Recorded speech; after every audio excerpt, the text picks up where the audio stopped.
There are so many things that divide us right now.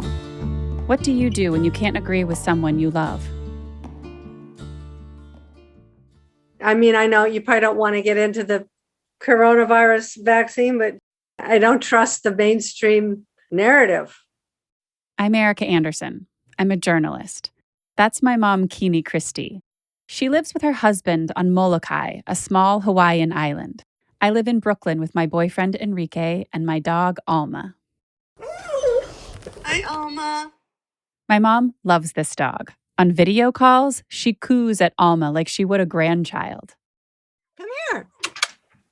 Come here. Come see. There's Alma's nose. There's Alma. We often talk on the phone when I'm walking Alma. By the way, I have a bit of a potty mouth, and there are a few swear words in this episode. One freezing cold night in January 2021, I took Alma outside and dialed my mom. I could tell instantly that something was wrong. I didn't record that call with my mom. This is tape of me telling a coworker about it.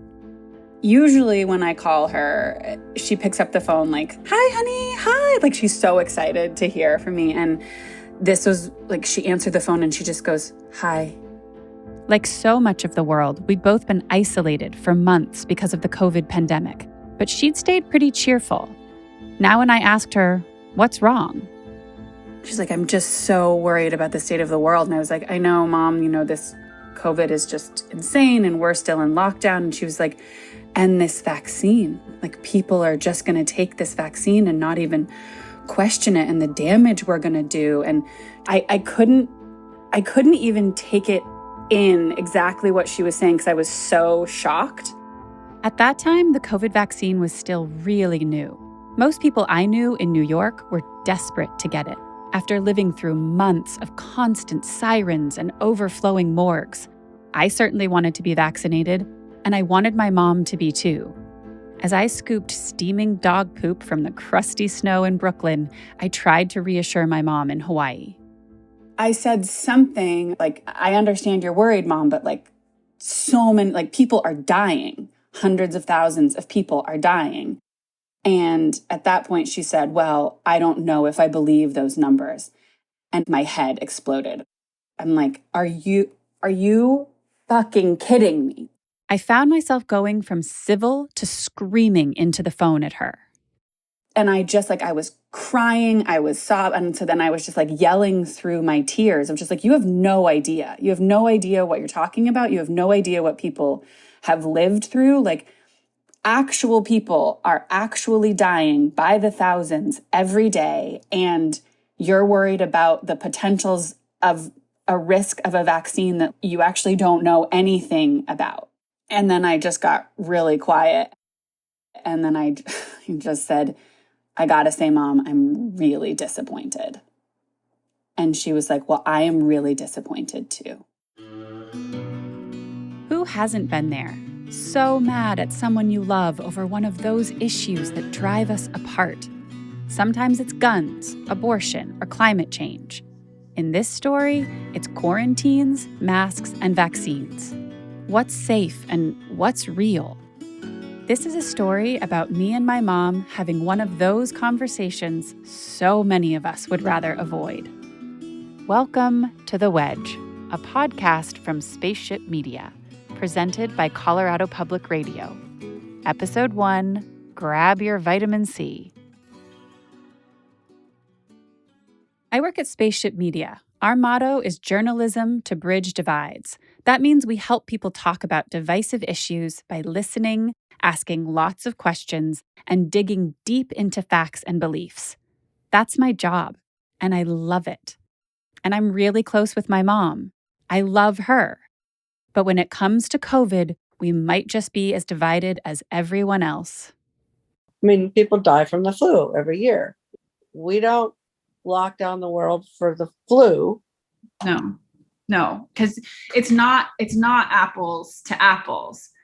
COVID is way more infectious. So it may kill people at a similar rate, but if it's infecting more people, then more people are dying. I am so frustrated. At work, we know that many people are running into similar splits in their families, and we're looking for ways to help. We think, what about starting with me and my mom? I call her and tell her, I have an idea.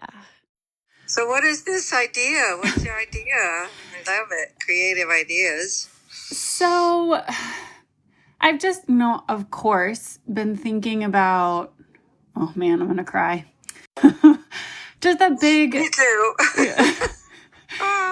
That big argument that we had, I don't know, like a month ago, and I just really don't like the way that I spoke to you or the way that it ended. And I feel like we've just had like a silent agreement to like not really talk about it, Right. Yeah. And I don't want to get into like a debate with you about the issues, but I would like to have a better understanding of like what you believe and why. Like if we could record you and I having a conversation or like probably several conversations where I get to just ask you questions about your life and your passions and your belief. And I'm not really sure what I want to make with it yet, but I know that like lots of people are struggling with like being able to like exist with people that they love when they have different views. And I desperately want a relationship with you where there isn't like stuff between us, even if we have different ideas and like. Yeah. And so me and my mom start recording our conversations about COVID. We do this throughout 2021.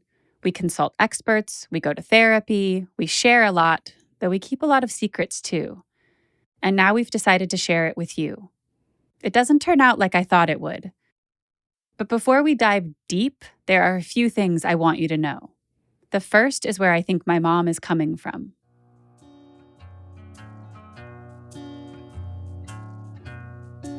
I shouldn't have been so surprised when my mom told me the dangers she saw in the COVID vaccine. She's skeptical of vaccines generally, and I know this. She prioritizes holistic health, and she has for a long time. Like as a young hippie parent on a farm in Colorado, she didn't just blend her own baby food, she grew her own wheat to bake her own bread. She comes from the left if we're talking politics, more Bernie than Biden. She left the farm by the time I was born. I grew up in Boulder, where what the rest of the country might call alternative medicine has long been mainstream. My mom fit right in. She trained in holistic health practices like Reiki energy treatments, and people swore her voice had the power to heal. Bursting from within, and all the strain you're under is more than anyone can stand, but it'll be all right. My mom calls herself a witchy healer, and she's not wrong. When my older brothers were babies, my mom did not get them vaccinated. I have a different dad, and he insisted I at least get some of the shots. As an adult, I followed the path my mom laid out. I never got a flu shot. I only caught up on one vaccine booster that was required at my grad school. I tend towards naturopaths and acupuncturists, but I go to mainstream doctors when I need to. I've never had an issue with either people who did the typical vaccinations, like for mumps and measles, or people who rejected them. And I've always admired my mom's trust in her gut to take care of our family. But COVID is different.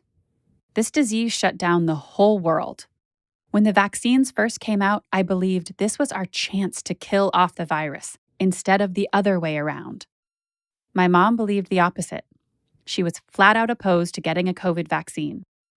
Worse, she was panicked that I might get the shot.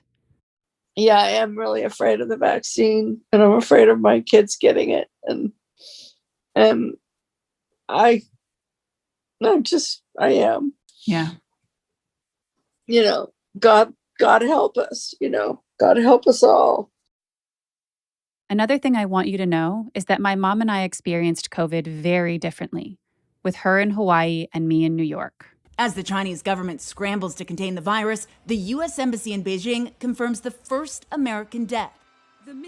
I watch nervously as reports come from China. Of Wuhan.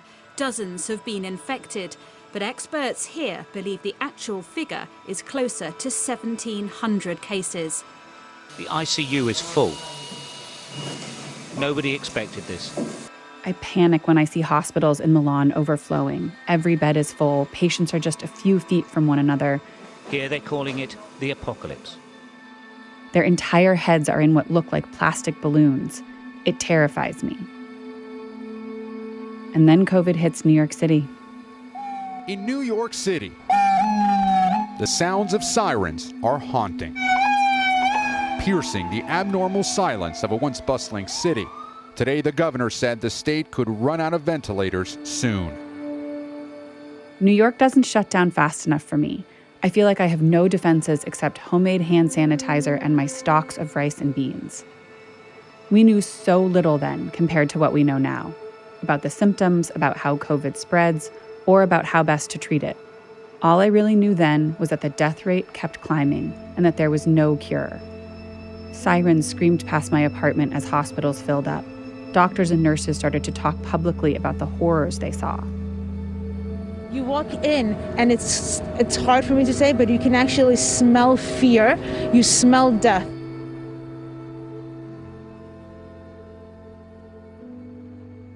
I wanted out.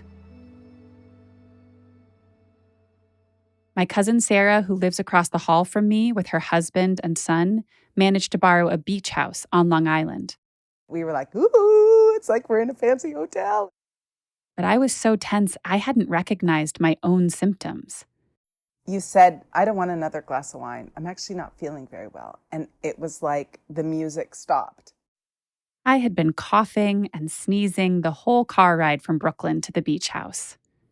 And I took your temperature and it was elevated. And I thought, no. And then we closed the door. We couldn't, it was like, get out of the room. Everybody get out of the room. I had brought COVID with us. I was a threat to the people I love.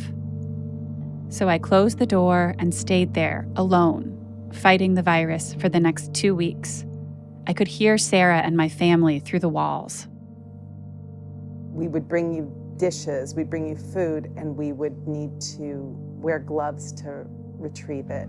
We had read all over the place that the fumes from your laundry couldn't come up, that we couldn't touch anything that you touched. And it was just so extreme and so crazy and so enigmatic and so upsetting. And then we were waiting for us all to get sick. I sweat through my sheets, tried not to cough, and wondered how sick was sick enough to go to the hospital. I was alone in that room so long, I started to feel like I'd never get to come out, like I'd be contagious forever. I wished my mom could have come. I imagined she would have stayed by my side. I wanted her to sing to me. It'll be alright. It'll be alright. She wanted to be with me too. I felt so bad that I couldn't come be with you for that. I hate that. It's like, what's a mom for, you know? Most of my family was scared. They wanted updates on my fever and how I was feeling. But my older brother Jimmy said I could cure any virus with a high dose of oxygen and vitamin C. And he dismissed the idea that I even had COVID. He thought the whole thing was getting blown out of proportion. My fever hit 103 and then finally broke. I spent one more week closed up in my room, then opened the door to a whole different world. People were wearing masks. Body bags were piling up. My cousin Sarah can't forget the feeling. Every day it was worse and worse and worse in the world. I felt true gratitude to be alive. But I couldn't escape COVID. My journalism work changed to cover the pandemic. With the news outlet The City, I moderated a Zoom conversation with New Yorkers who'd lost loved ones to COVID. Marianne McKenzie remembered her son Luke James Workoff. So I'm talking about my son, Luke. The last time I saw Luke was Thursday, March 26th. He died the following week, Saturday, April 4th. Luke was just 33 years old. Anna Christina Minerly spoke about her sister. Her name was Mary Margaret, but I called her my pumpkin. She loved without limits and fought hard her whole life. I held her as she took her final breath. I held her for a long time afterward. I was so grateful to get to say goodbye in person. I was so disgusted that I had to be grateful for something so awful. And I felt so guilty that I had that opportunity, which was denied to so many. My mom joined the Zoom memorial. She heard these stories. I could see tears on her cheeks in the tiny video window. I assumed my mom and I both understood the same thing. This disease is serious, it's contagious and deadly, and it needs a serious response. After all, she could have lost me. COVID hit New York much harder than Hawaii. Still, the islands, including where my mom lives on Molokai, seemed to take the pandemic seriously from the start. We're telling the airline industry we do not want any more tourists coming to Molokai because tourism at this time is a threat to the health of our island. In March 2020, my mom's weekly singing circle was canceled. Later, the island's main food store closed because workers got sick. The National Guard came in to enforce curfews and quarantines. My mom said the island felt on edge. I think we're doing really good that we haven't lost our minds at this point. I mean, what fear does to people is not good. The first time I noticed her get suspicious about COVID was around fear and isolation. Far away from Hawaii, in Pennsylvania, an elderly man died. He lived in a nursing home across the hall from my mom's mother-in-law, Mary Ann. Residents had been forced to be alone in their rooms, but my mother soon learned that other people in Mary Ann's nursing home had also gotten sick with COVID. But our family was never notified about any COVID infections. My mom believed the nursing home deliberately withheld information. She was furious that Mary Ann was forced to be alone for her safety. And yet COVID still killed the man right across the hall. Mary Ann died a few months later, and my mom believes that she died of loneliness. This is when I started hearing her talk about government restrictions being worse than the disease. I hate to see what it's doing to people and children and stuck in their houses on Zoom. And my heart breaks for these children that have an abusive home or a violent home or drug addicts, and they have to stay home and they got nobody. Whereas they used to go to school and that was at least someplace that was safe for them. You know, those are the kinds of things that haunt me with this. I didn't disagree. The isolation was awful. My situation wasn't dire, but quarantining took its toll. Back in Brooklyn, working on Zoom, I was pretty much only leaving our apartment to walk the dog. We were all miserable. But my mom just kept getting more suspicious. I heard her start to question what was really going on. I do think there is a chance, and this is the conspiracy theory, but there's a chance that there's an opportunistic, see how much we can get away with controlling people, how much we can get them to do. She wasn't just questioning the vaccine. She was questioning the whole pandemic. It's terrible to get it, but it's not a deadly thing like they said. And to me, that's what a pandemic is that it's like super deadly to the whole population. By the middle of that first COVID summer in 2020, documented cases had killed 100,000 people in the US and at least 500,000 people globally. But my mom didn't believe the numbers, and she didn't believe she'd get sick. So I've told you a little bit about my mom's background in Colorado and how our COVID experiences were very different. One more thing, maybe the most important thing to understand right now, is who my mom trusts about COVID and why.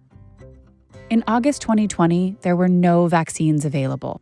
but my mom was already worried about them. She posted a quote on social media from Robert F. Kennedy Jr. He claimed the vaccine would change DNA, turning 7 billion people into GMOs. My mom tagged it with her take, not on board for this vaccine. Have you ever listened to Robert Kennedy talk? I mean, I just think he's brilliant. I mean, really. Kennedy has been a well-known vaccine skeptic for years. My mom's a big fan. But on COVID, she also pays attention to someone we both know personally from when I was growing up in Colorado. Good morning, good afternoon, good evening. Wherever you are out there in the world, it is that time to step out onto the high wire. Well, his name is Del Bigtree. His internet show is called The High Wire. And then the pharmaceutical industry got involved and said, you know what? We can probably do the same thing that nature does and get paid while doing it. And so for Del turns his bright blue eyes straight into the camera when he talks. He usually wears a vest over a dress shirt with the collar open, a couple buttons, and his sleeves rolled up just a little bit. He uses his show as a platform against the COVID vaccine. Let me be perfectly clear. This is not even a flu. It's a common cold for 99.74% of us. Del tells his viewers that COVID is hard to catch and easy to protect against without masks or quarantine. He encourages people to follow his lead. Let's go outside. Let's take off our masks. Let's give it a college try to catch this cold. Grab your vitamin C, your vitamin D, your magnesium, your zinc. Let's do this. And I'll see you next week. Del's been anti-vax for a long time. His big claim to fame is making a movie called Vaxxed. It's about childhood vaccines and an alleged CDC cover-up. Omission of crucial data, destruction of documents, misleading the Congress, grievous harm to innocent children. The facts the film claims have been discredited by repeated research. My mom pays attention to Del because she's known him for years. They both sang in the choir at the church I went to as a child. Just take a deep breath and recognize that this next hour is a gift from God. I'd call it a non-denominational Christian alternative. The church is called Unity of Boulder. Spirit, energy, whatever vehicle makes you feel divinely connected by this powerful love. That's Del's sister preaching. Del is the pastor's son. As 2020 drew to a close, COVID vaccines were just starting to be available to healthcare workers.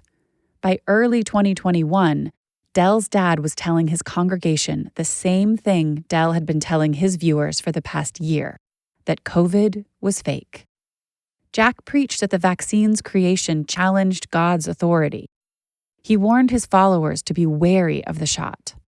Why didn't the Bible say that God had given such authority to the CDC or to the World Health Organization or to trained doctors? Why didn't it say that? And yet, what's going on in the world today? We thought ourselves into being sick. When I was growing up, Unity offered what felt to me like peace, connection, love, and self-actualization. Listening to Del's dad talk about COVID, I heard suspicion, anger, and cynicism. So we create a little more fear, and then we sell them the vaccines. Yeah, that's great. That's great. We're going to have more money. Good. We have more power. Right. We'll have more prestige. Right. We'll be bigger authority figures. Incredible. How many strains do we need? How many strains do we need to make the entire population afraid? Del has a bigger audience than his father. In January 2021, Del gives a speech in Washington, D.C. He stands on a stage draped with large Trump flags and tells anyone who will listen to not take the vaccine. With no evidence, he warns it might hurt fertility. I'm watching a news media promote a pharmaceutical product, a technology so unlike any vaccine that has ever been made. 8 weeks into a safety trial that should be going for 20 years to determine that it doesn't not just affect the fertility of the women that are getting it, but for the fertility of their daughters and their daughters after that. This is normal stuff for Dell. But this is not a normal day. It's January 6th, still the morning, before a mob will break into the Capitol to try to stop Congress from certifying the presidential vote. And in the middle of his familiar anti-vaccine message, he somehow shifts to election fraud. I wish I could tell you that Tony Fauci cares about your safety. I wish I could tell you that this pandemic really is dangerous.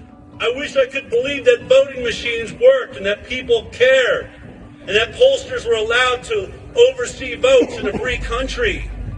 But none of this is happening. I guess one more thing you need to know right now is that one of my brothers is right there with Dell. It's Jimmy, my older brother, the one who told me to take vitamin C when I had COVID. I already know he works for Dell. He has for years. But I don't find out that he went to the Stop the Steal rally in D.C. on January 6th until the FBI calls my family. Jimmy has proof that he didn't break into the Capitol, but the moment I learn that he was even close by, my whole body freezes. I'm relieved there's a COVID vaccine, but I understand where Jimmy's coming from. We grew up together, following my mom's lead. In our family, staying healthy didn't mean vaccines. But the fact that Jimmy was at this rally signals something different. People who I thought were all about holistic health are now part of a movement pushing violence to overturn an election.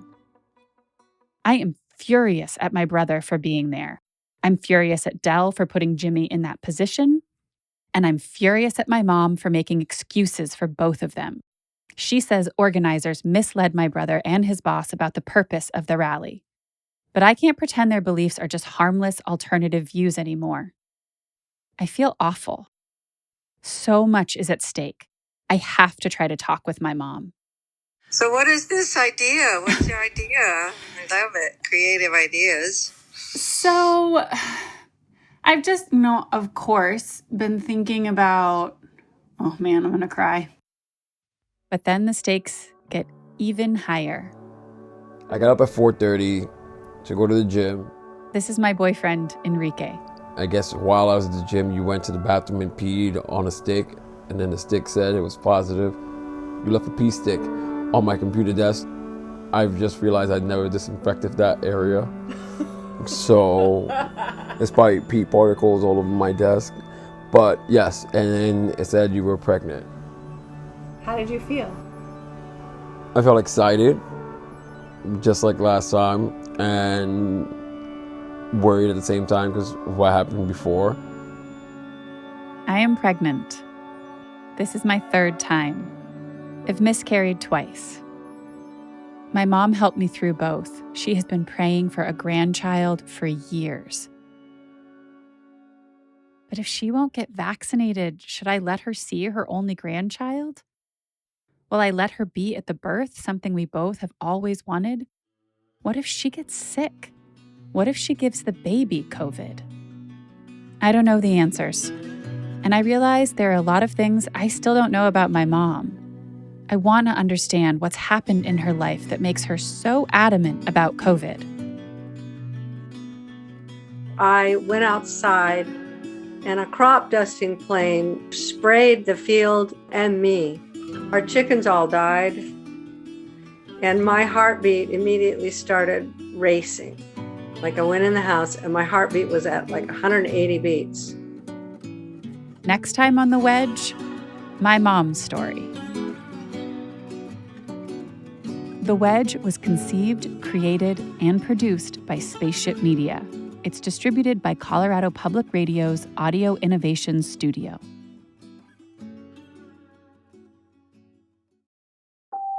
Hi, I'm Jo Erickson, host and producer of the podcast Systemic from Colorado Public Radio. Systemic looks at people who challenge the status quo. We follow officers and activists working to change police departments on the outside and within. I don't think that all cops are bad, but I mean, like, sometimes I wish that people wouldn't put us on the pedestal. Find Season 1 of Systemic wherever you listen to podcasts. And get ready for a look at public schools in Season 2. Coming soon.